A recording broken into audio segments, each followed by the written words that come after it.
Olá, CCXP Worlds! Estou aqui para mais um painel da Panini, dessa vez para falar de um produto especialíssimo da Maurício de Souza Produções, a Biblioteca Maurício de Souza. E para conversar comigo eu tenho dois convidados. O roteirista e coordenador de roteiros da MSP, o Paulo Beck, e um rapaz que está começando na carreira agora, praticamente um iniciante, pouquíssimo conhecido no Brasil e no mundo. Claro que eu estou brincando. Chega para cá, chefe, Maurício de Souza. Olá, pessoal! Prazer em estar com vocês. E aí, Paulão, tudo bem? Tudo certo. Vamos indo em frente, sempre. Ô, Maurício, você gostou, né? Que eu falei que é um novato, um cara que está começando na carreira, né? Não é novidade para mim, me sinto assim. E o pior é que ele se sente assim mesmo. Esse que é o grande barato. Ô Maurício, é o seguinte, no painel das novidades da Panini, da MSP, a gente falou da Biblioteca Maurício de Souza, que vai ser a publicação ano a ano de algumas revistas. Começa com a Mônica, 1970, vai de 71 até o Cebolinha 73 e assim vamos. E aí, eu queria perguntar para você o seguinte, você tinha tido 10 anos antes da Abril a experiência na editora Continental e na Outubro, que ela muda de nome, né? E aí você para durante 10 anos. Como é que foi o momento pré-Abril? Em quanto tempo teve de negociação para você ir para a Abril, que era a maior editora do Brasil na época, publicando Disney? Quanto tempo de negociação até que você conseguisse lançar a sua primeira revista, Mônica, em maio de 70? Demorou um tempo bom, porque eu não estava preparado para fazer uma revista, principalmente para uma grande editora. Eu teria que ter já uma equipe de auxiliares, de artistas, desenhistas, roteiristas e tudo mais, um pouco mais, vamos dizer, sofisticada, preparada, melhor preparada para a rotina, para a produção, para manter a qualidade, para crescer, porque eu não queria ficar numa revista só. Queria ter uma revista para cada personagem importante. Então demorou, porque também a editora Abril já tinha muitas revistas, e além disso eu entraria como um concorrente das maiores revistas da Abril, que eram as revistas da Disney. Sim. Então havia internamente na Abril, havia alguma dúvida se isso não iria ferir sustentabilidade do outro lado, e assim por diante. Então foram muitas conversas, inclusive com o Vitor Tivita, o fundador da editora Abril, com amigos meus que trabalhavam lá, com alguns colegas, e demorou. Enquanto eu demorei para fazer o contrato com a Abril, eu estava eu estava alicerçando o estúdio e principalmente a equipe de apoio. Eu tinha que ter uma boa revista, roteiros bons e abrir caminho para outras revistas. Demorou por causa disso.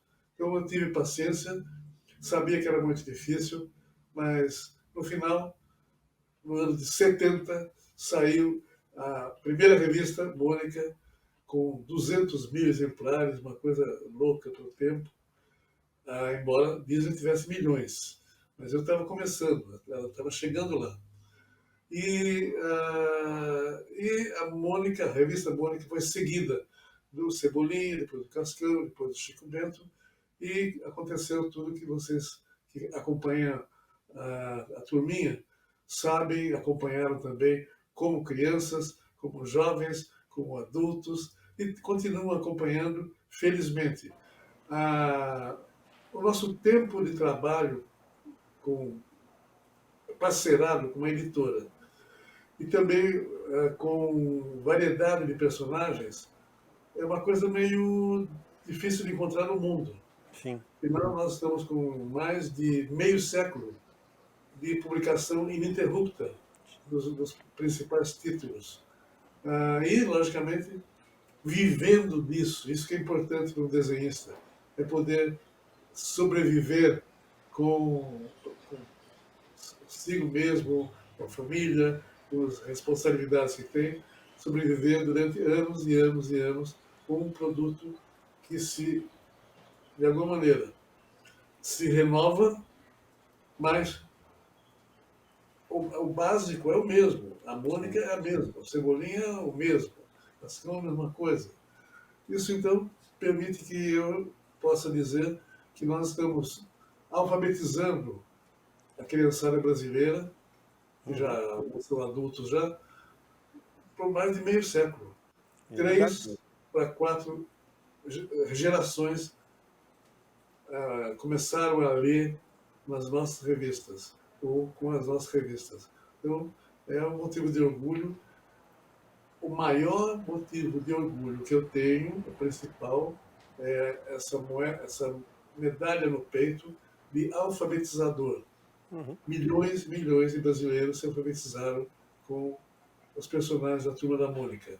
E depois vieram outros, e vieram outras propostas, vieram outras revistas também. E nós estamos sempre evoluindo, criando, inventando coisa, de alguma maneira, forçando a barra para a gente não ficar para trás em tecnologia, em temas nas revistas. Então nós estamos sempre em evolução. Muito bom, Maurício. Ô Maurício, foi legal que você falou logo de cara aí da formação da equipe. Na verdade, você já tinha começado a montar a equipe antes, né? Na fase da folha, você já começa a contratar gente para preencher o preto, fazer arte final, né? E até eu queria colocar o Paulo na tela aqui para a gente botar uma pergunta juntos, porque nessa biblioteca Maurício de Souza, é, o primeiro número, Maurício, tem extras espetaculares, né? E o Paulo levantou algumas curiosidades que, por exemplo, algumas histórias que estão nos primeiros números da Mônica, você faz uma reutilização com um novo traço de histórias que haviam saído na Continental e na Folha. Quer dizer, você já enxergava que eram públicos diferentes e por isso você precisava remodelar o traço para chegar a novas pessoas?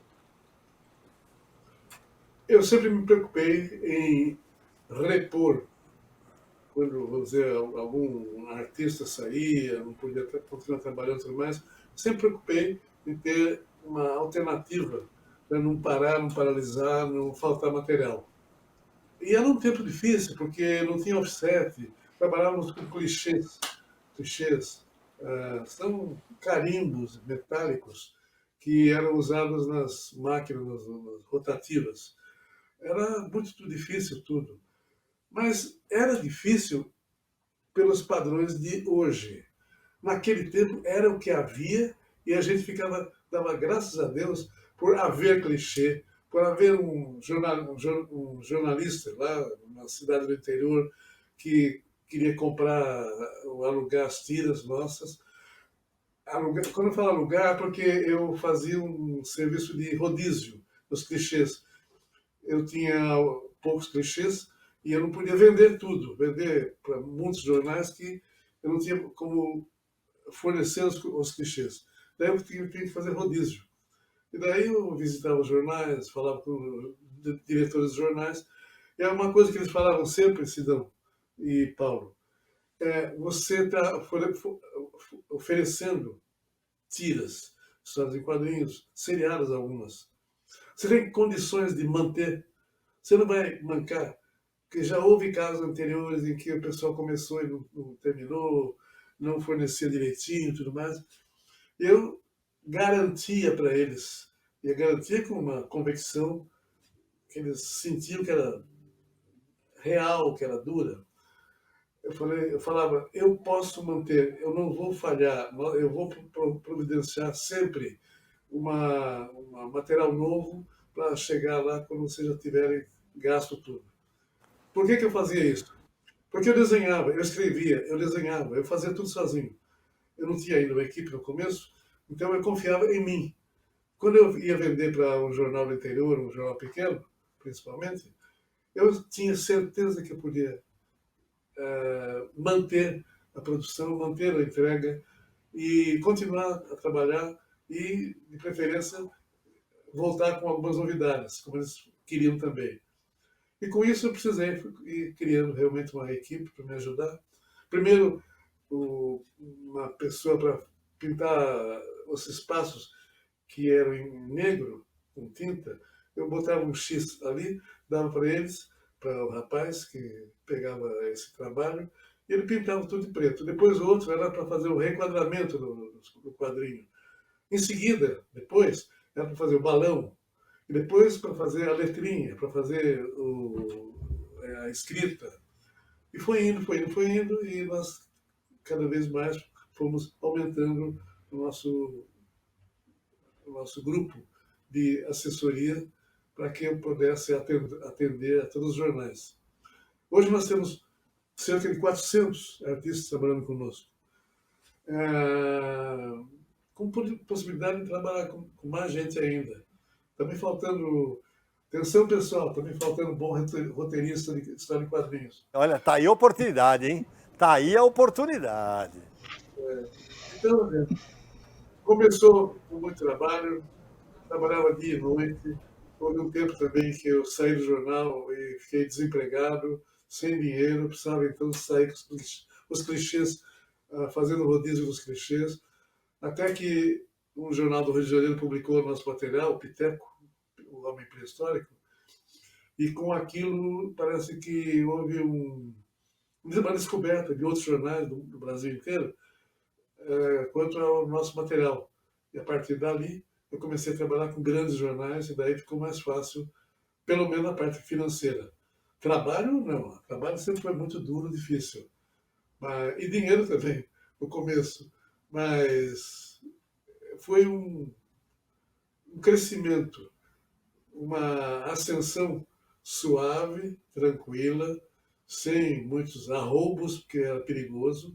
Então, com isso, nós estamos agora com mais de 50 anos, quase 60 já, atendendo ao público que aprendeu a gostar do nosso material. Espero que continue. Eu vou fazer todo o possível para que continue assim. Paulo, deixa eu aproveitar para fazer uma pergunta para você, porque você está fazendo essa arqueologia, né, desses materiais. Ao mesmo tempo que é trabalhoso demais, é muito gratificante, né? E eu queria que você contasse, a galera vai ver depois no vídeo, a história do folder do Piteco, já que o Maurício mencionou o Piteco. Então, Guzman, é um trabalho enorme, mas o engraçado é que são mais de 60 anos de história. E é uma história viva, porque não tem um ponto final, sabe? Quanto mais nós pesquisamos, quanto mais nós escavamos, o buraco mais fundo fica e mais tesouros descobrimos. Então, é um volume de material imenso, sabe? Mais de 60 anos de história. De vez em quando eu mostro alguma coisa para o Maurício. São coisas que nem o Maurício lembra, e é muito bom ver a expressão dele de surpresa, é muito legal. Imagina a nossa, então, né, Guzman? Quando a gente descobre alguma coisa. Não, e é maravilhoso, né, Paulo? Porque quando você achou o folder, você falou, Maurício, esse folder aqui, não? Ele falou assim, nem lembrava mais. E ele, vocês têm ideia, vocês estão vendo a imagem aí, no folder, vocês estão vendo o Piteco ainda num traço antigo, né? E colorido. O próprio Maurício pintou o folder. Não é isso, Paulo? Não, exatamente. Olha, o Maurício, acho que é por isso que tem uma saúde de ferro, porque a academia dele foi fazer tira. O Maurício trabalhava dia, tarde e noite, além das tiras. Ele tinha que viajar, ir nos jornais, vender as tiras. E não só isso, tem que fazer murais também, desenhos. Tem umas fotos, ele no programa da Hebe, aquele cenário atrás, foi ele que fez. Não é, Maurício? Ele pegou umas varetinhas, amarrou um algodão, que não tinha pincel, e pintou com nanquim. Ele fez o folder, pintava o folder. Algumas tiras tem sombra. O Maurício fazia tudo, gente. Então, é um trabalho enorme do Maurício e realmente chegou uma hora que ele foi necessário uma equipe para dar conta de tanto trabalho. E esse folder era um folder que eu acho que o Maurício apresentou para o primeiro jornal depois da Folha, que seria Tribuna da Imprensa, acho que é isso, né? Que ele usou para vender o personagem Piteco. Estava começando ali. Era em Bauru, Paulo. Isso, em Bauru. Em Bauru? Em Bauru, não, É, Maurício? é lá a primeira vez. Nasceu a Mônica. A Exatamente. Mônica não No, está na no, maternidade, a Mônica lá na maternidade. Isso. Ô, Maurício, essas histórias são incríveis, porque o pessoal acha que, não, o Maurício é milionário, nunca passou perrengue. Você já contou aí que você tinha sido demitido, que você fazia tudo. Você só faltou contar que você entregava os clichês dos jornais. Você era também um motorista. Motorista e entregador. Então, assim, é legal para o pessoal saber o tanto que você ralou nessa vida, né? E no começo era de ônibus. Depois eu consegui comprar uma Kombi. Daí eu ia lá. Eu até gostava de dirigir a Kombi, né? Porque para baixinho, a Kombi é legal porque você se sente lá em cima, lá no alto, né? E no começo eu entregava jornais, levava. Depois o meu irmão me ajudou e um outro funcionário também. Ficou mais tranquilo essa parte de entrega. Mas, de qualquer maneira, era algo diferenciado, porque eu mandava imprimir o suplemento para a história em quadrinhos, entregava os suplementos prontos para o jornal. Eles só encaixavam, encartavam dentro das páginas dos jornais e às vezes eu deixava um espaço em branco para eles imprimirem algum anúncio local, para ganhar algum dinheirinho, para terem dinheiro para me pagar também depois. Então foi uma articulação que eu fui montando aos poucos. Depois que eu estudei bastante como é que os americanos distribuíam, produziam a história em quadrinho, vendiam, vendiam bem e se espalharam pelo mundo, espalharam esse material pelo mundo. Quando eu era jornalista na Folha, eu pedia para o pessoal da redação me passar todo o material de correspondência dos sindicatos americanos.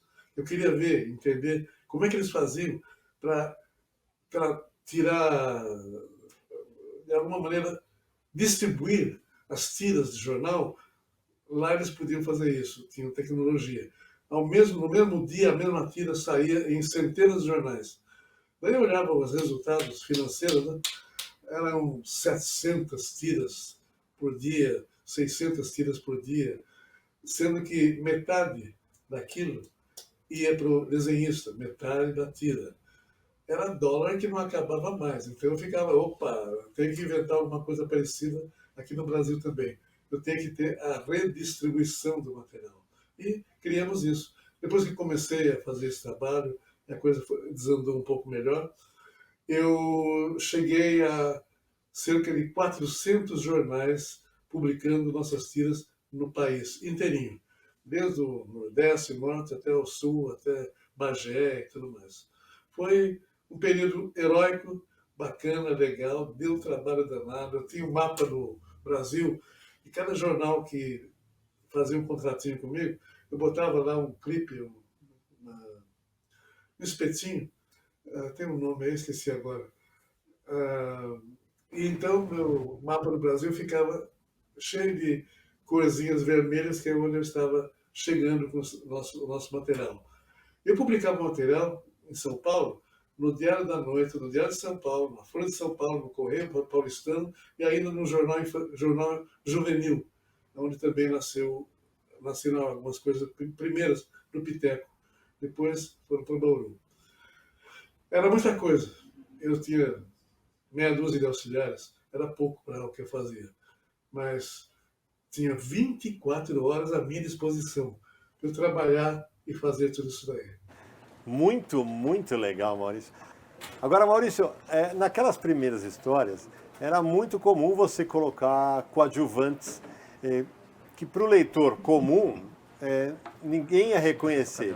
Mas o Paulo, eu, o Flávio Teixeira, que é outro roteirista, a gente reconhecia alguma dessas pessoas. Como um certo barbeiro que aparece no primeiro número da Biblioteca Maurício de Souza, que também foi barbeiro na vida real, né? Meu pai. É. Fazia uma semi-caricatura do meu pai, e ele se enfiava na história, em algumas histórias ali, ele com o narigão dele, baixinho, meio gordinho e tudo mais. E ele estava, de vez em quando, aparecendo, fazendo ponta em algumas histórias diversificadas. Era minha homenagem ao papai, que me ajudou bastante, comprando os meus primeiros gibis, aceitando que eu queria ler sempre, que eu queria mais revista. E então, com isso, e logicamente fora isso, ele também, como intelectual, era poeta, jornalista, era compositor, trabalhava em rádio e tudo mais. Papai foi também uma pessoa que experimentou diversos caminhos. A maioria deles, infelizmente, não deu muito certo. Mas eu, olhando os casos em que o meu pai não deu certo, eu senti algumas coisas também, aprendi algumas coisas que foram quase que vacinas para mim. Por exemplo, uma das frases que ficaram na minha cabeça a vida inteira é que quando eu comecei a desenhar, com muita dificuldade, com muita dúvida, até na família, a pessoa falava, não vai dar, faz outra coisa. E fora o pessoal do jornal também, que também me dava uma gelada de vez em quando. O diretor de arte da Folha falou, vai fazer outra coisa na vida, rapaz. Menino, ele falou, porque era jovem. Vai fazer outra coisa na vida. Desenho não dá futuro, desenho não dá dinheiro. Vai, faz outra coisa. Bem, tinha até gente da minha família que falava que era bom eu fazer outra coisa. Papai, quando viu que eu estava começando a fazer isso, ele falou, olha, desenhe de manhã e administre o que você está fazendo à tarde. Assim você não fica na mão de ninguém. Eu fiz isso a vida inteira. Muito bom, Maurício. Agora, Maurício, a gente está chegando perto do final do painel. Eu queria saber o seguinte, como é que foram os primeiros meses quando você viu os mapas de venda da Mônica? Vendia bem logo no começo, porque você vinha do sucesso no jornal. Como é que foram esses primeiros meses? Foram de sucesso. Foram bons, me deixaram bem otimista. E eu sentia, e a editora Abril também, que uma revista só era pouco para o nosso tipo de material, Turma da Mônica, né? Daí, desde aquele tempo, a gente começava a falar também nas outras revistas que teriam que acontecer. Foi quando eu também precisei juntar mais gente do meu lado lá para aumentar a equipe, para aguentarmos fazer 3, 4, 5 revistas diferenciadas por mês, durante anos e anos e anos. Tudo isso ensina a gente. Ensina que não adianta ficar esperando. Ensina que a gente tem que botar o carro para andar, tem que usar a cabeça, tem que respeitar o próximo, tem que ter ética e tem que ter objetivo e foco. Eu nunca perdi o foco. E outra coisa, eu nunca pensei em desistir. Eu nunca falei, puxa vida, não vai dar certo. Nunca. Nem passou pela minha cabeça. E não passa. Então, isso aí ajudou bastante também. Isso vem, talvez, da forma como fui educado, como professores também interferiram em alguns momentos também para me facilitar o entendimento, o aprendizado e assim por diante. Então, eu sinto que eu sou um privilegiado porque eu tive muita ajuda das pessoas que chegavam perto de mim. Eu realmente via as oportunidades para serem usadas, utilizadas e para evolução e para eu ter como pagar um bom salário para o pessoal que trabalhava comigo. Olha que grande depoimento, hein, Paulo? Nunca desistir, né? Não, Sensacional. Guzman, uma das primeiras vezes que encontrei o Maurício, eu confessei para ele, Maurício, eu acho que mês que vem eu estava começando a fazer roteiros, né? As minhas ideias acabaram, sabe? Porque eu acho que eu gastei todas esse mês. E o Maurício disse, rapaz, não tenha medo, não podemos ter medo, porque isso é como um poço, né, Maurício? Você vai tirando água. Quanto mais água você tira, Mas, hein? mais água tem, né? Se você parar de tirar água, aí seca. Então, Poxa, não tenha medo, continue. que, que coisa sensacional. Agora, Maurício, É, é, e- fala, Paulo. não, não, esse é o grande ensinamento do Maurício, foi um dos primeiros encontros, e eu tenho guardado até hoje isso aí. É, acho que todo mundo que trabalha com ele. Agora, Maurício, nós estamos chegando perto do final do painel. Como é que é para você ter de volta as primeiras revistas da Mônica numa edição deste tamanho, capa dura, cheia de extras, voltando para o leitor jovem adulto, cheio de informações adicionais? Como é que é a sensação para o Maurício hoje, 60 e tantos anos de carreira, trazer esse material de volta para os leitores antigos e os novos? Isso restaura, isso me restaura, lógico.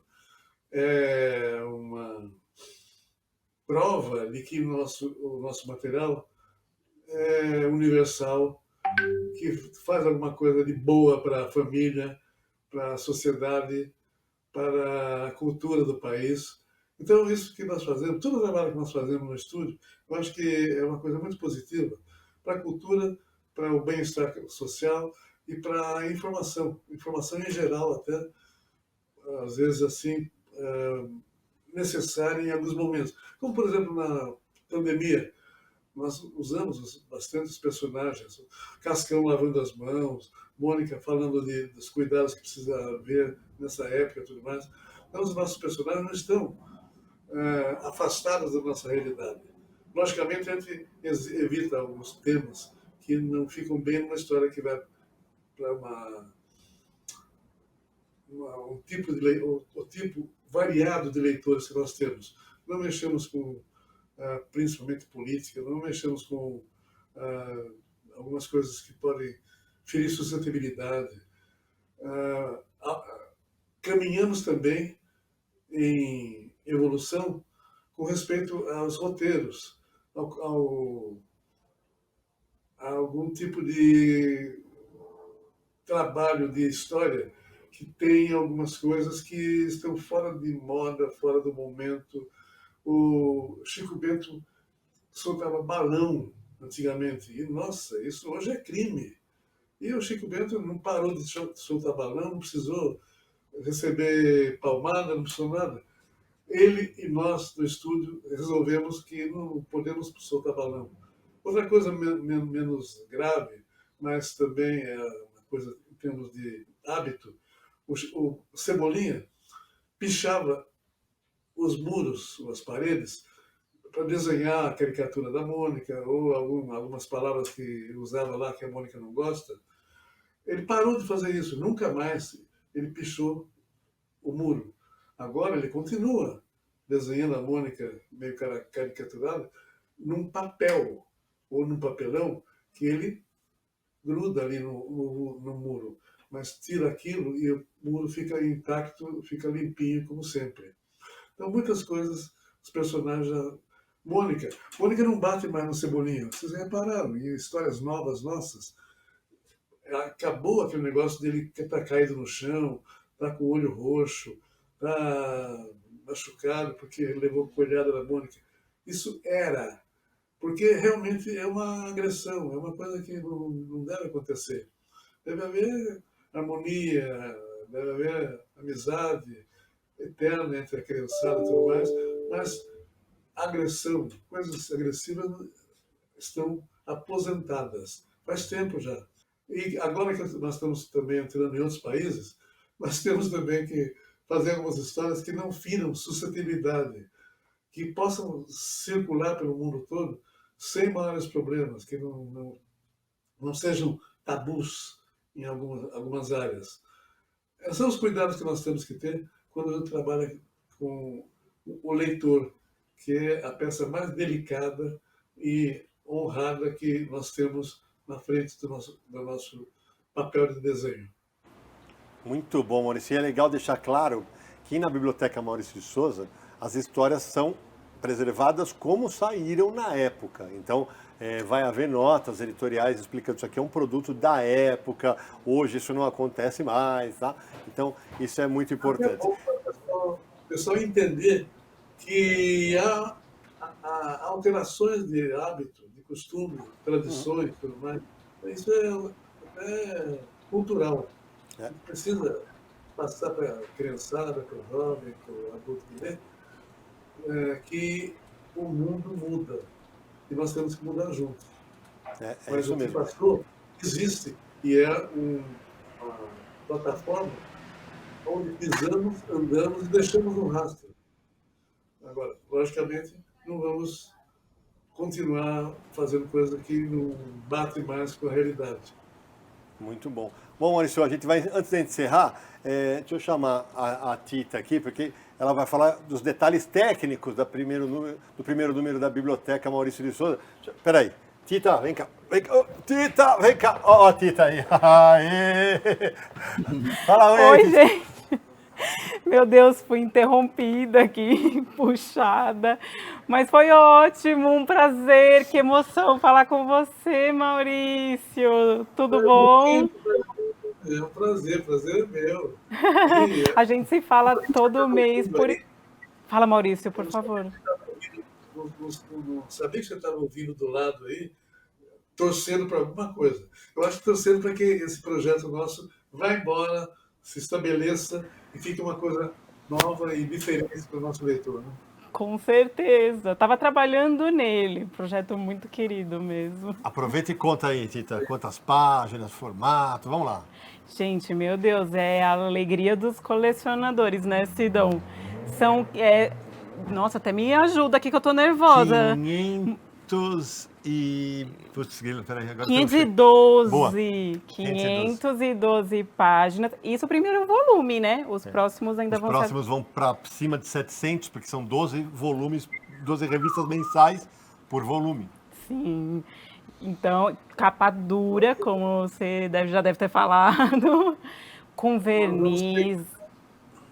Oi, nós vamos Maurício. pegar leitor de todas as idades, né? Com certeza.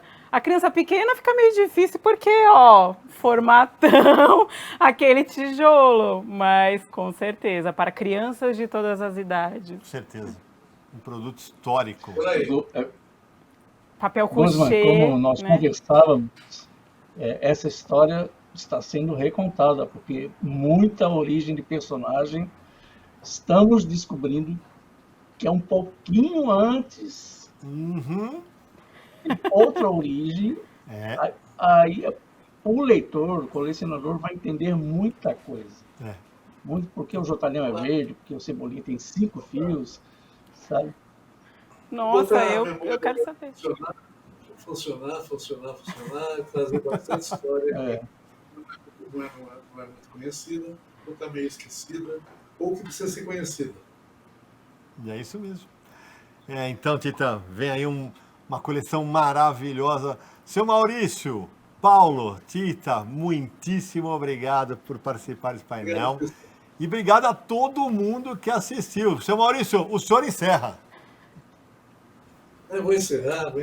Nós estamos dando o pontapé inicial, ou abrindo as cortinas, para um projeto lindo de biblioteca, com material histórico nosso, com todas as explicações que temos que passar para o leitor, para ele entender por que ele gostou esse tempo todo da Turma da Mônica, do bairro de Limoeiro e tudo mais.